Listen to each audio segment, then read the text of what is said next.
mascherine per proteggersi dal cattivo odore, Bobcat in azione e tanta buona volontà. Qui siamo lungo l'arteria principale di Fontanelle, frazione di Agrigento, prime montagne di rifiuti rimosse. I netturbini questa mattina sono tornati al lavoro dopo 11 giorni di sciopero, di protesta per il mancato pagamento degli stipendi di gennaio e febbraio.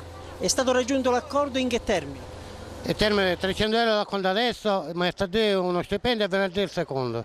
Siete soddisfatti? No, Però siete tornati al lavoro. purtroppo siamo costretti a tornare al lavoro. Quanto tempo ci vorrà per ripulire le strade? Una settimana sicuramente. C'è ancora il mese di marzo che è rivendicato. Sì, ancora marzo non lo sappiamo quando lo dobbiamo prendere. Ieri sera hanno detto che hanno fatto una ragione che hanno stanziato 16 milioni di euro. Ora vediamo quanto li danno. Cosa vi ha spinto a tornare al lavoro? E la fame, che non abbiamo niente più da mangiare.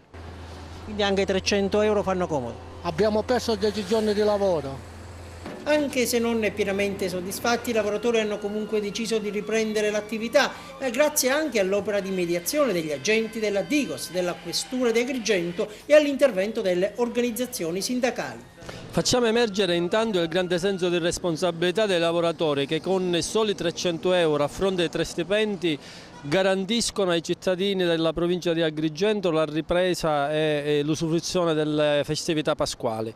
Dopodiché i sindaci per il futuro devono sapere che se non si cambia la normativa saranno ancora una volta essi responsabili del mancato pagamento degli stipendi. Quindi li esortiamo a tutti, assieme a noi, a fare le pressioni politiche a livello regionale per trovare una soluzione definitiva. La svolta ieri sera dopo un incontro a Palermo con il governo regionale alla presenza dell'assessore Giosuè Marino, dei sindaci e del commissario liquidatore del lato Gesa G2 Teresa Restivo. Una svolta che potrebbe segnare soprattutto nuovi e significativi scenari, come spiega il sindaco di Agrigento. Finalmente attraverso l'ordinanza del commissario per l'emergenza rifiuti riprendiamo direttamente in mano il servizio. Sostanzialmente il Comune subentra nel rapporto con le imprese al lato rifiuti. Questo fa sì che il Comune che paga avrà innanzi alla città, innanzi agli operatori ecologici, innanzi alle imprese, il diritto di poter richiedere che il servizio venga sempre prestato. I comuni che non pagano dovranno risponderne. Quali saranno i prossimi passaggi?